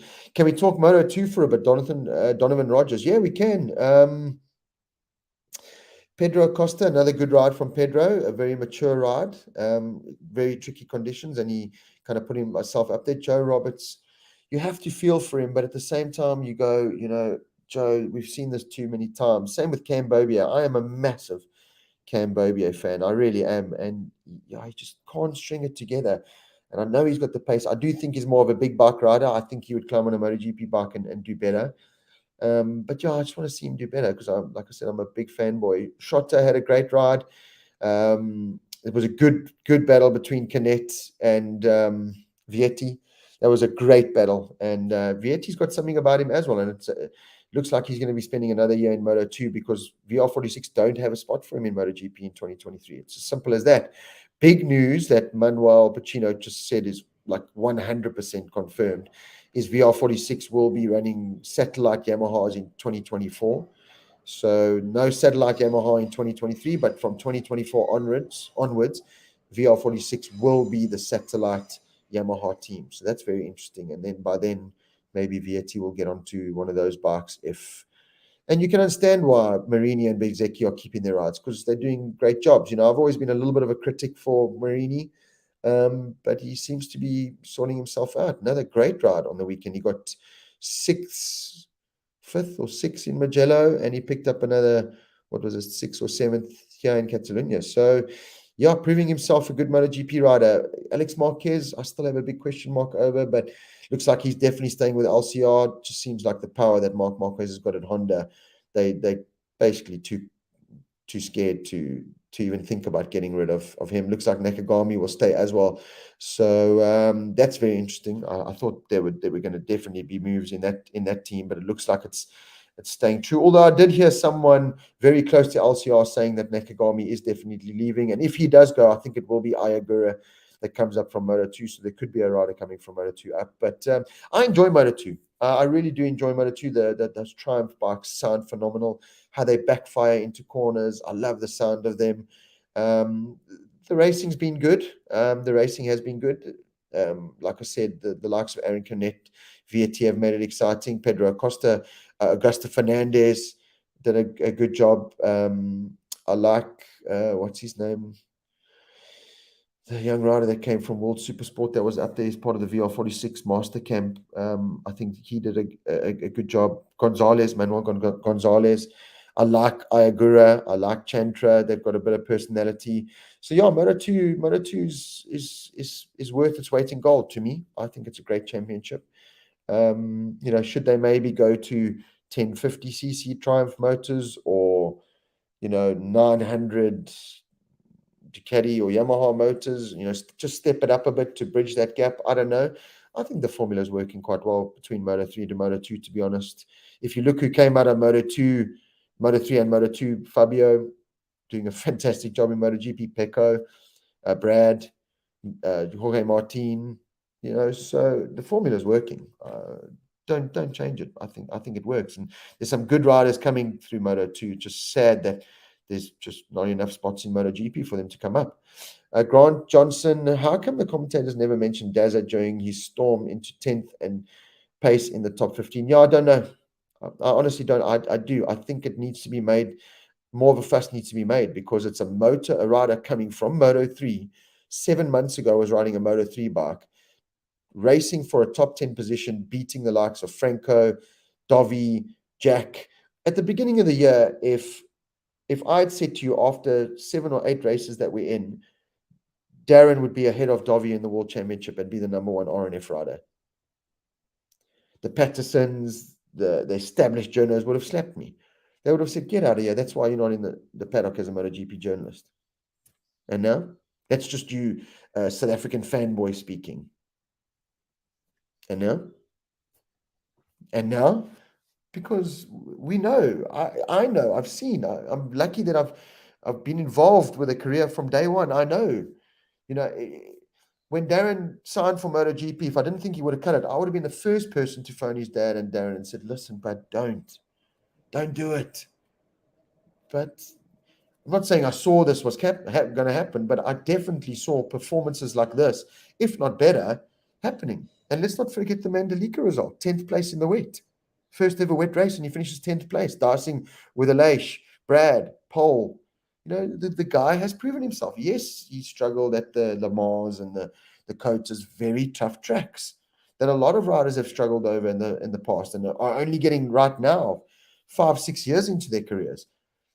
Darren goes to the fastest track on the calendar, Mugello, and performs. 16th place, second Yamaha, beating big names. He goes to Catalunya, one of the most iconic tracks, one of the hardest tracks because of the lack of grip. And for 24 laps, he races and performs and doesn't buckle under the pressure and finishes 12th. Second Yamaha, second rookie in the championship, top RNF rider in the championship. Look at that. Look at the big picture. Take it apart, pull it apart, and put it all together, and you'll find a puzzle that's starting to come together nicely. So yes, I think they need to make more of a spiel over what Darren is doing. Let's see. Only 12 riders with onboard cameras. Ishak Islam. I agree with you. I go afterwards and I say, cool, I want to go watch Darren's onboard so I can see all these moves he tells me about and that I see on the side of the track. And then you can't. You get, onboards with guys riding around by themselves. It's so disappointing. It's so Mariska Hutchinson. Sorry, I'm late today, Mariska. Unacceptable. Unacceptable. But we still love you. It's fine. We've had a great chat. You can go back and watch it a little bit later and catch up on what you missed. Spoken about a lot. Let me mention the Jean Mir thing quickly because we're an hour and 30 minutes in. So Jean Mir, Manuel Pacino said, Jean Mir is going to Repsol Honda. We all knew it. It was supposed to be announced at Catalunya. Jean Mir is going to Repsol Honda. Manuel Pacino said, from Friday, I saw a different attitude in Mir and his management. There's just this different attitude. And the announcement that Honda was supposed to make is not being made. So I look at that, and Manuel says something's changed. Something has changed from what he can see. And I look at it and I go, right. So just a week ago, Marc Marquez announced that he's taking the rest of the year off. Potentially might not even come back, depending on how the surgery goes. Good to see that the surgery went well, and Mark could be making a return. I'll talk more about that now. Let me finish on the Mir thing first. So I look at this, and maybe Mir and his management look and go, well, hang on now. If we do sign for Repsol Honda and Mark doesn't return, we're going to be developing this Honda next year. We're going to be doing, what Mark wants to do and Honda want Mark to do, and and make this Honda a winning bike again. Does Joan Mir want to do that? I don't think so. He's developed a Suzuki now for how long? He wants to rather climb on a Ducati that's sorted and go fast and just be competitive. So what could have happened?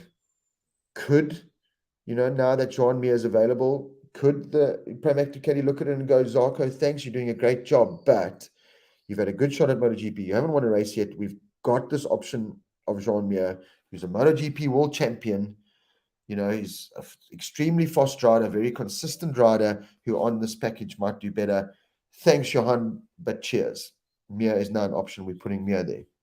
And Mir looking at this going, well, yeah, rather going on to this inconsistent Honda that's almost ending careers without Marc Marquez there to help make it better.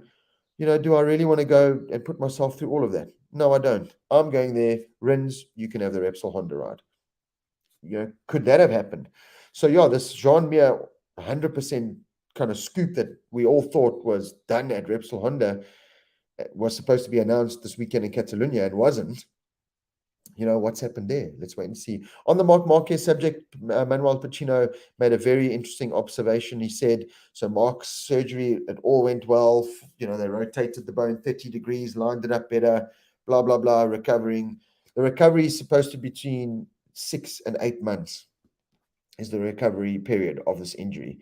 That's what the doctors say he should have. But on the 5th of September or the 7th of September, is the first big official 2023 test where manufacturers can bring out their new prototypes with all the latest, greatest things on to start testing.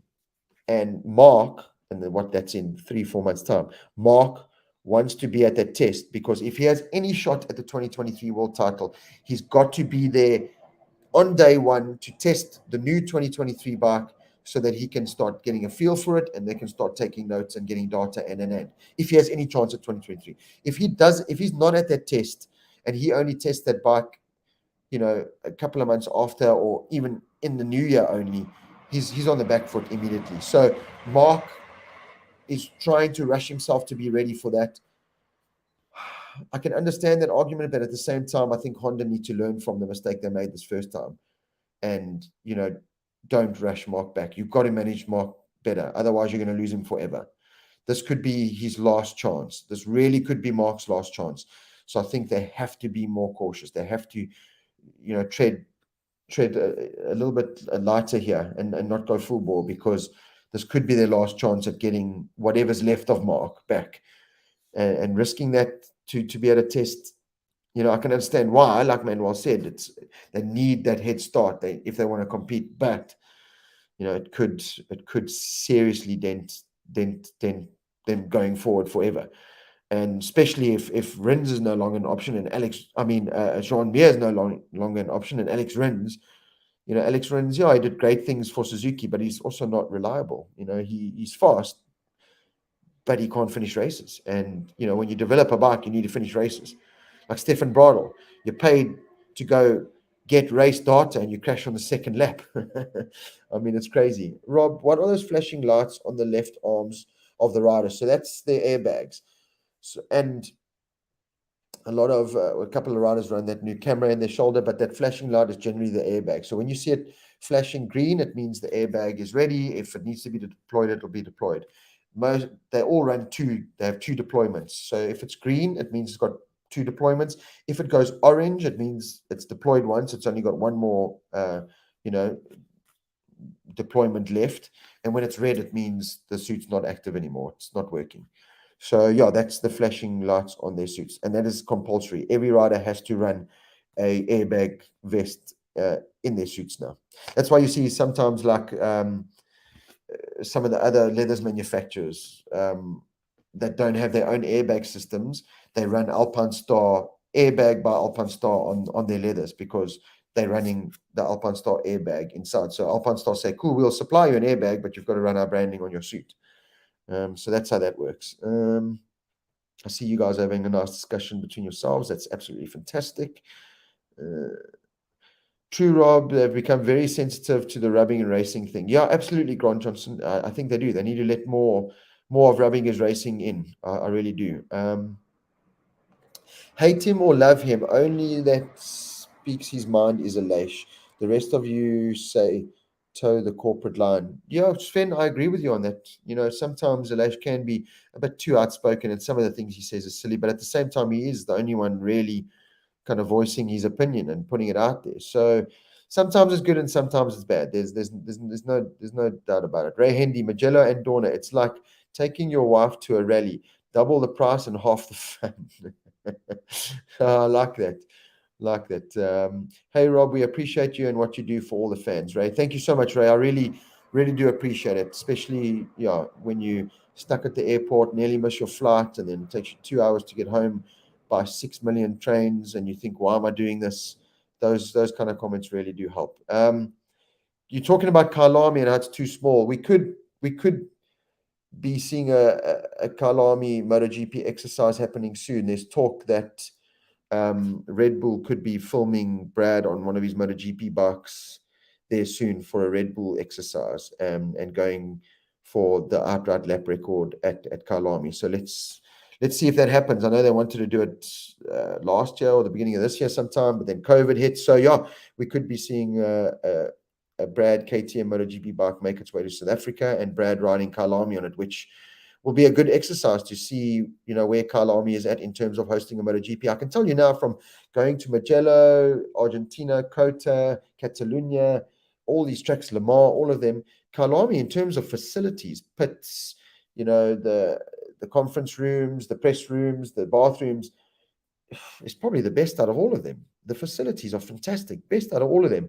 I worry about spectator views. You've got Clubhouse and Sunset, which is a good view.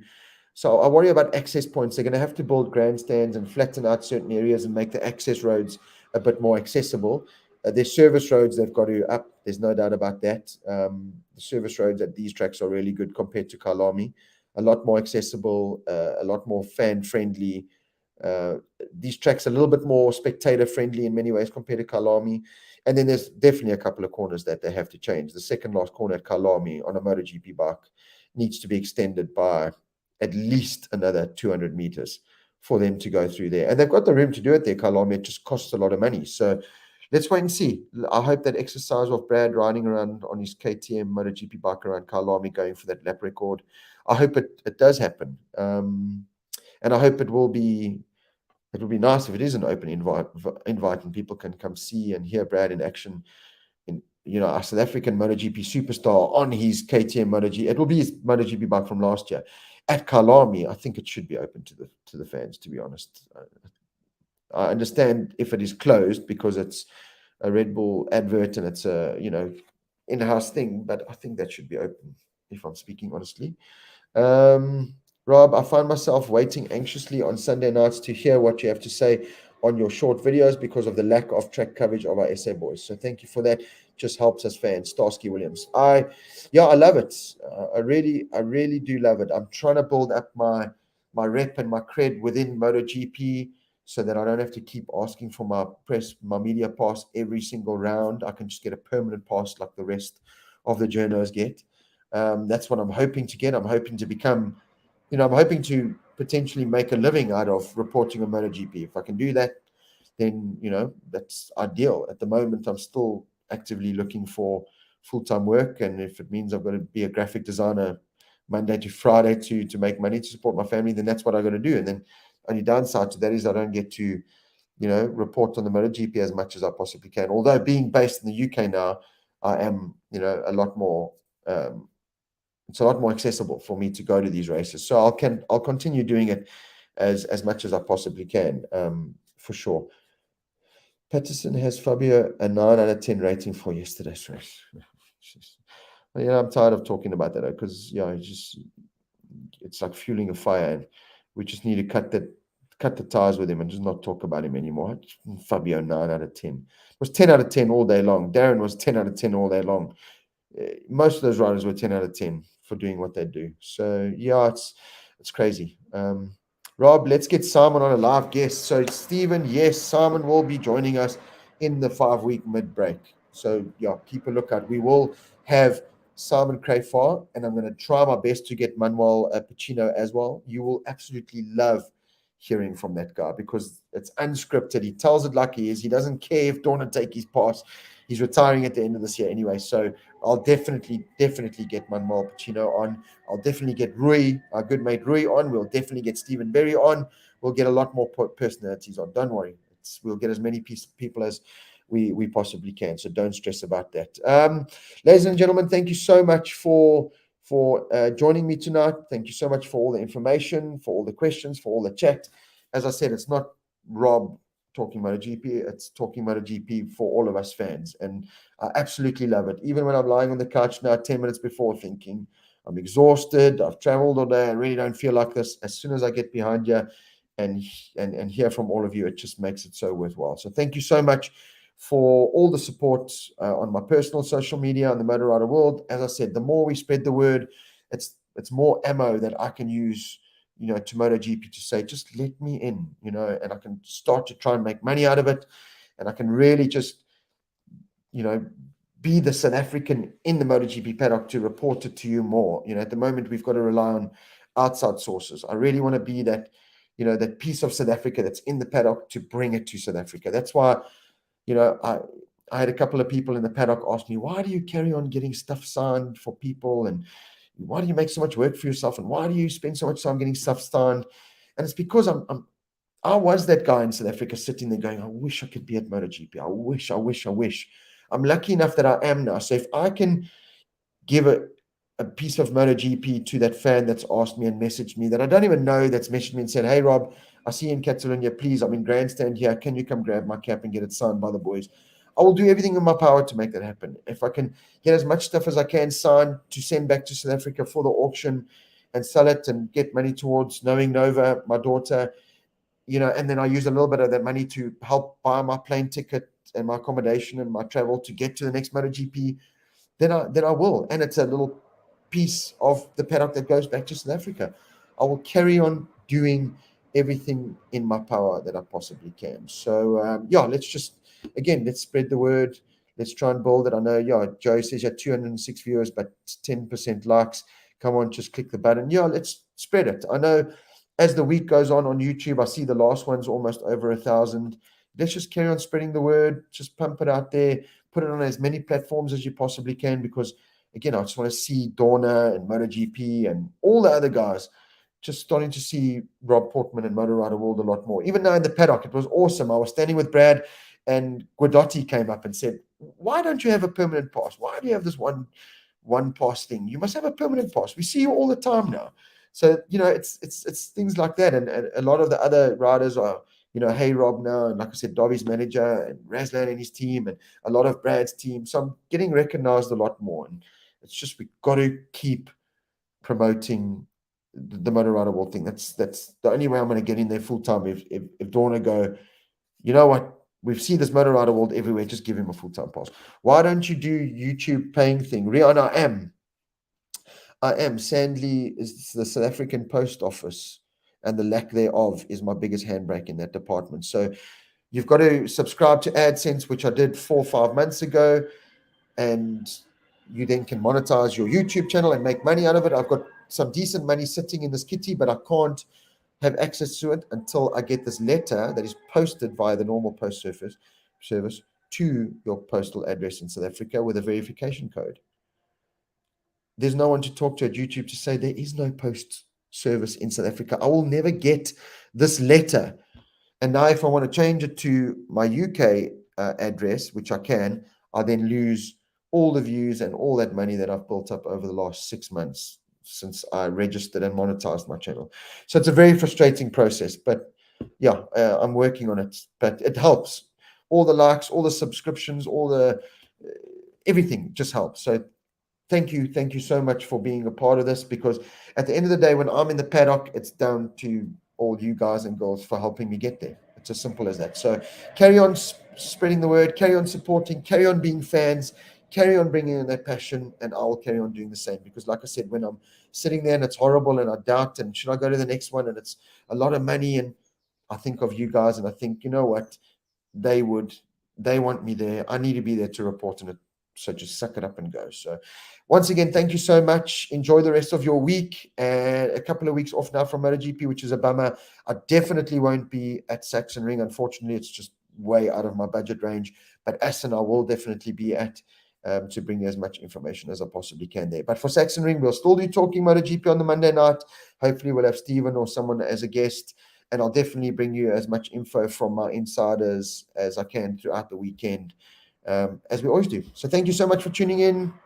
Like, subscribe, share. Have a great week. Love you all. Goodbye.